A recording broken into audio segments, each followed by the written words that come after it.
Good morning, everybody. Welcome to the Unitarian Universalist Church of Palo Alto, where we gather each week to transform ourselves, each other, and the world. I'm Richard Height, and I am acting as the worship associate this morning. So let's just quickly unmute ourselves for a few minutes so that we can say hello to each other.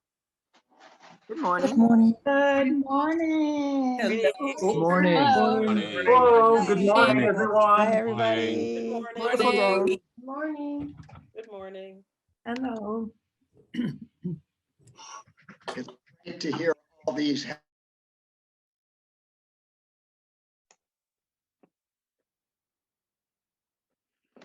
Thank you. Whoops. It's good to hear all of you, and it's good to see all of you. You can follow the order of service by looking at or following the link in the chat.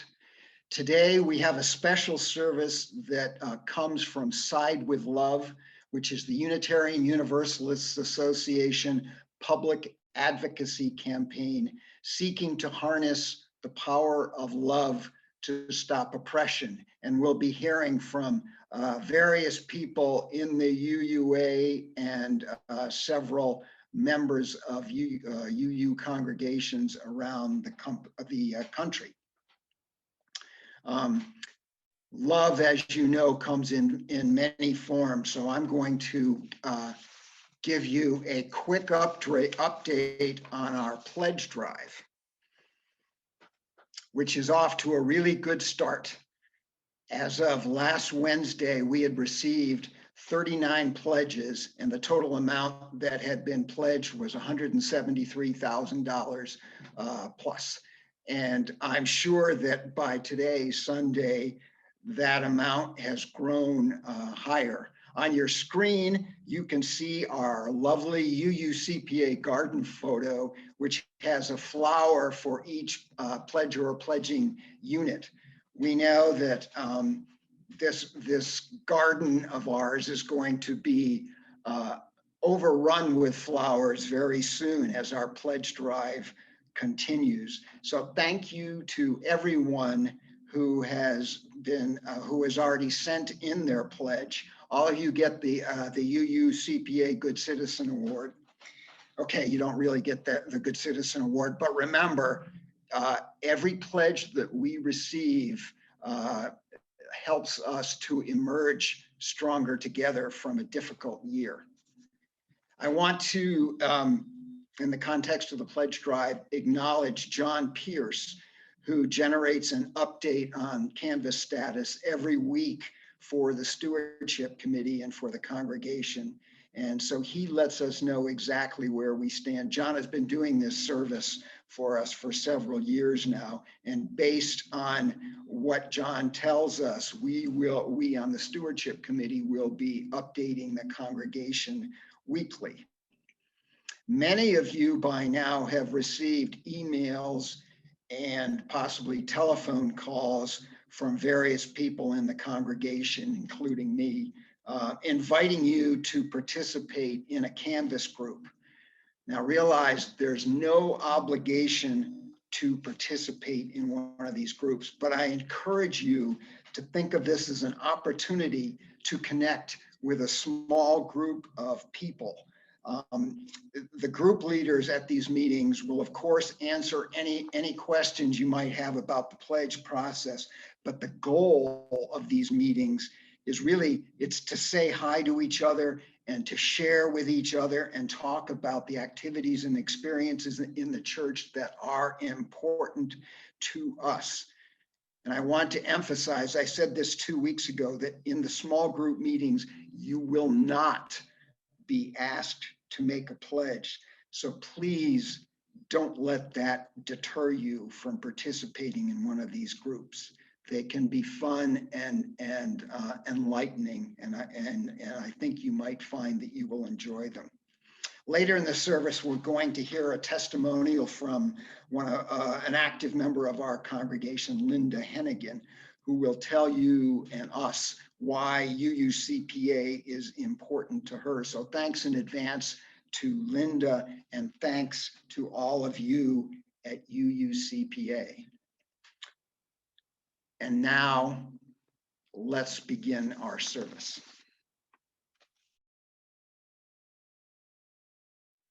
Sharpie, it's time for another Jataka tale.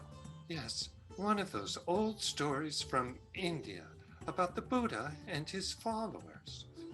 Edgar and Booby, for this story, you two will have to pretend to be geese. Okay, I guess.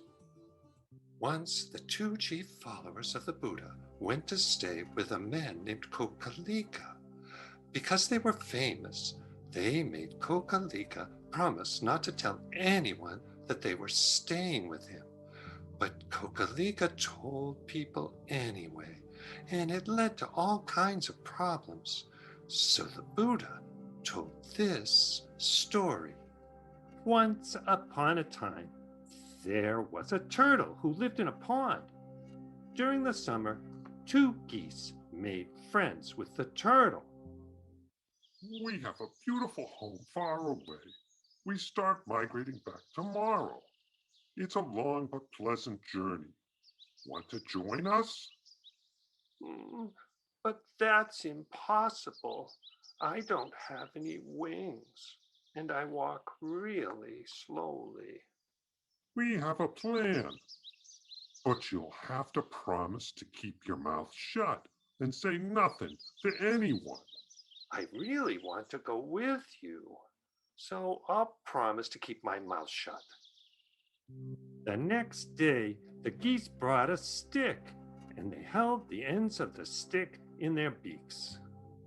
Take the middle of the stick in your mouth, and don't say a word until we reach our home. Okay. The geese sprang into the air with the turtle between them, holding fast to the stick with their mouth. People on the ground saw the two geese flying along with the turtle, and they cried out. Look, up in the air. It's a goose? No, it's two geese carrying a turtle by a stick.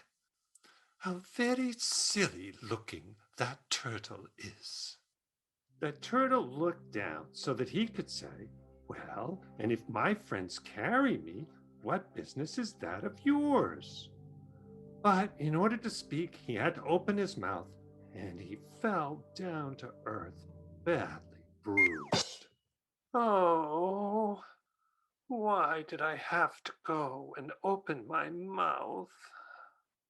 I've been meaning to tell the queen that sometimes she talks too much. This is my chance to do it kindly. Oh, queen,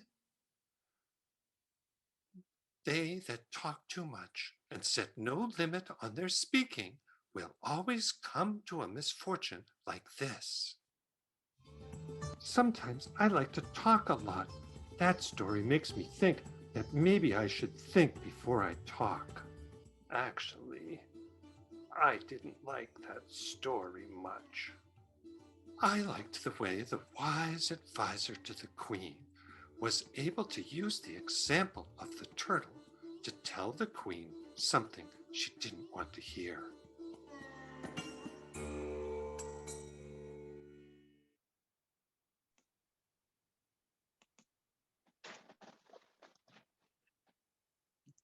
Thank you to Dan Harper for that. It's remarkable how creative our Reverend Dan Harpy is with his stuffies.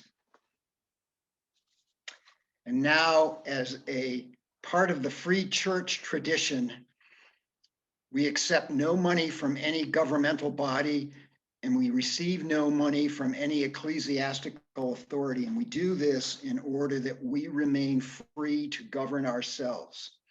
In addition to annual pledges, each week our members and friends may choose to give an additional contribution as public witness that we are and shall remain a free church.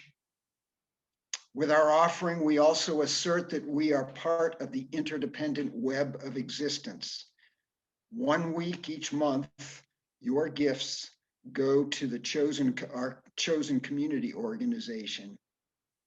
So last week, our offering went to our Justice Partner for February, which is California Interfaith Power and Light. If you look in the order of service, there's a QR code and link that you can use to give, and there's also information on using text to give via Give Lively. Please give generously. And finally, if you are a visitor visiting for the first time, you are our guest. So please just enjoy our service and the music as a gift to you. Thank you.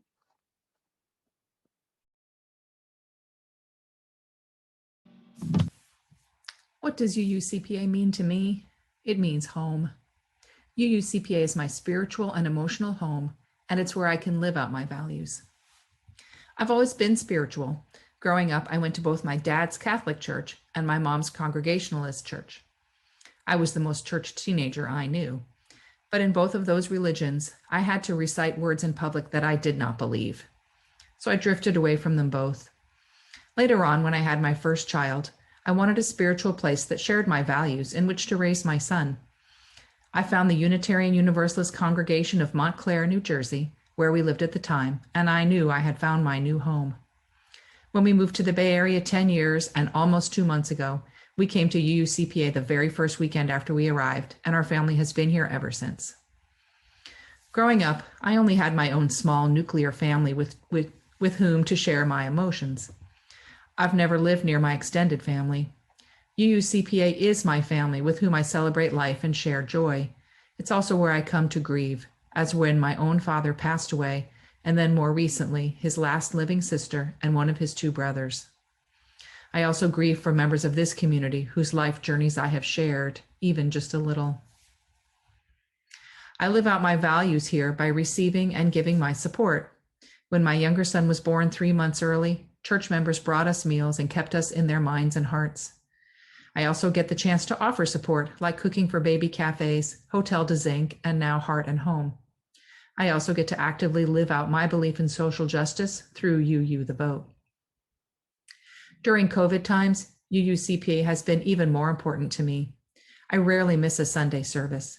I need the rhythm of Sunday morning church service with the time and space for me to set down my troubles and be quiet for an hour, to experience my emotions, to feed my spirituality, and to be of service to others. UUCPA is my home. So now we're going to say the benediction, and I invite you to unmute yourself, turn on your video, and we'll say this together, and it'll be just a lovely cacophony of noise. So go out into the world. What is good. No one evil for No one evil. Defend the faint-hearted, support the weak, help the suffering, rejoice in beauty, speak love with word and deed, honor all beings. All beings. Blessed be.